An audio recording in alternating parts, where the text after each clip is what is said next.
Walker. Senator Rick Metsger. Thank you. Well, again, thanks for taking the time to come out on Saturday morning to visit with us, and I think we all look forward to visiting with you after the official part of this forum. I want to kind of talk a little bit about what Senator Walker pointed out, because I think she's spot on. When you look at a Secretary of State, you have to look at, are they going to have the courage to represent all citizens in the state? And do they have a tried and true record of doing that? I mentioned I represent East Clackamas County. Yes, Bill Sizemore lived in my district, Don McIntyre lived in my district. Since my whole 9 years in the legislature, my 2 state reps are Republican. Lynn Snodgrass, remember that name? Now Linda Flores, Patty Smith. It's a very, very conservative area. It's the least performing Democratic Senate district in the state of Oregon.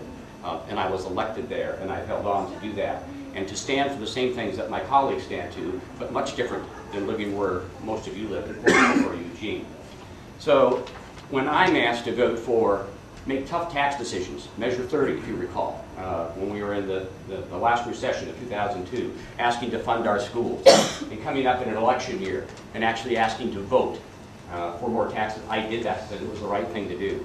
And in fact, when Jason Williams at Oregon Taxpayers United, they did a half-hour show on Channel 6 and wanted someone to defend the legislature's action, and no one would step forward to do that. And I said I would. And I went on live on an election year in my district and talked about why it was right to support our schools and why it was right to ask for that tax increase. I was the chief sponsor of Senate Bill 500, which eventually was wrapped into what is now the non-discrimination bill.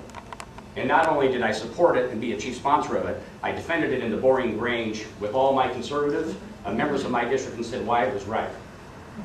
And I was elected more this time than I ever was before, because people want people who will stand up, even though it's not the politically right thing to do. To go to Senator Brown or Senator Courtney and say, can I get off on this vote? You know how that works. I don't do that. I vote for what I believe.